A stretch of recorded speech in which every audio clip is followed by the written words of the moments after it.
Hi friends, അസ്സലാമു അലൈക്കും.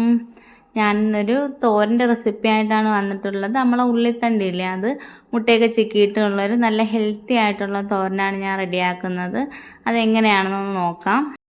അതിനായിട്ട് കുറച്ച് ഉള്ളിത്തണ്ട് എടുത്തിട്ടുണ്ട്. അത് ക്ലീൻ ചെയ്ത് ചെറുതായിട്ട് കട്ട് ചെയ്തെടുക്കുന്നുണ്ട്. അതിനുശേഷം ഒരു ചട്ടി അടുപ്പത്ത് വെച്ച് കൊടുക്കാം. അതിലേക്ക് എണ്ണ ഒഴിച്ച് എണ്ണ ഒന്ന് ചൂടാവുന്ന സമയത്ത് നമുക്ക് കടുക് പൊട്ടിക്കാം. ഇനി അതിലേക്ക് ഒരു തണ്ട് കറിവേപ്പിലയും 2 വറ്റൽമുളകും ഇട്ട് കൊടുക്കുന്നുണ്ട്. അതൊന്ന് മൂത്ത് വരുന്ന സമയത്ത് ഒരു സവാള നമ്മൾ ചെറുതായിട്ട് കട്ട് ചെയ്തിട്ടുള്ളതാണ്, അതും കൂടെ ഇട്ട് കൊടുത്തും ഒന്ന് വഴറ്റിയെടുക്കാം. ഇനി അതിലേക്ക് നമ്മൾ കട്ട് ചെയ്ത് വെച്ചിട്ടുള്ള ഉള്ളിത്തണ്ടില്ലേ, അത് ഇട്ട് കൊടുക്കാം.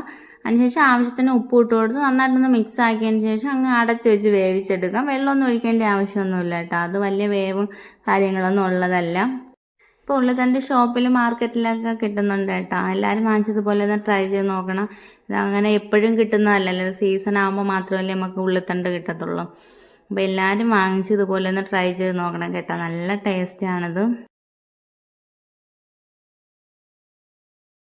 ഇനി നമുക്ക് അരപ്പ് തയ്യാറാക്കാം. അതിനായിട്ട് ഞാൻ കുറച്ച് തേങ്ങ ചിരകി എടുത്തിട്ടുണ്ട്. അല്ലെങ്കിൽ മഞ്ഞൾപ്പൊടിയും വെളുത്തുള്ളിയും ജീരകവും പച്ചമുളകും ഒരു 2 കറിവേപ്പിലയും കൂടെ ഇട്ട് കൊടുത്ത് ചെറുതായിട്ടൊന്ന് ചതച്ചെടുക്കാം കേട്ടോ. ചെറുതായിട്ടൊന്ന് ചതച്ചെടുത്തിട്ട് അതും കൂടെ നമുക്ക് ഈ ഉള്ളിത്തണ്ടിലേക്ക് ഇട്ട് കൊടുത്ത് നന്നായിട്ടൊന്ന് ഇളക്കി യോജിപ്പിച്ചതിന് ശേഷം ഒരിക്കൽ കൂടെ നമുക്ക് മസാല അരപ്പിൻ്റെ പച്ചമണമൊക്കെ മാറി അരപ്പൊക്കെ പിടിക്കാനായിട്ട് ഒന്നും കൂടെ ഒന്ന് അടച്ച് വയ്ക്കാം.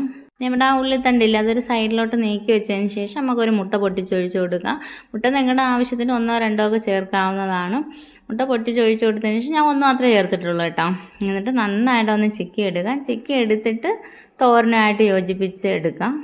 ഈ സമയത്ത് നിങ്ങൾക്ക് ഗരം മസാലയുടെ ഫ്ലേവർ ഇഷ്ടമാണെന്നുണ്ടെങ്കിൽ ഒരു 1/4 സ്പൂൺ ഗരം മസാലയും 1/4 സ്പൂൺ കുരുമുളക് പൊടിയും കൂടെ ഈ സമയത്ത് ഇട്ട് കൊടുക്കാവുന്നതാണ്. മുട്ടയൊക്കെ നന്നായിട്ട് ചിക്കി എടുത്തിട്ടുണ്ട്. നമുക്ക് നല്ലൊരു ഹെൽത്തി ആയിട്ടുള്ളൊരു തോരൻ റെഡി ആയിട്ടുണ്ട്. നല്ല ടേസ്റ്റാണ് കേട്ടോ. ഇതിപ്പോൾ ഒട്ടും കുഴഞ്ഞൊന്നും പോയിട്ടില്ല, നല്ലപോലെ കിട്ടിയിട്ടുണ്ട്. നല്ലൊരു ഹെൽത്തി ആയിട്ടുള്ള മുട്ടയും ഉള്ളിപ്പൂവും കൊണ്ടുള്ളൊരു തോരൻ റെഡി ആയിട്ടുണ്ട്. എല്ലാവരും ഇതുപോലെ ഒന്ന് ട്രൈ ചെയ്ത് നോക്കണം. വീഡിയോ ഇഷ്ടമായെങ്കിൽ ലൈക്ക് ചെയ്യാനും കമൻറ്റ് ഇടാനും മറക്കരുത്. പുതുതായിട്ട് കാണുന്ന കൂട്ടുകാരാരെങ്കിലും ഉണ്ടെങ്കിൽ ഒന്ന് സബ്സ്ക്രൈബ് ചെയ്ത് സപ്പോർട്ടാക്കാൻ മറക്കല്ലേ.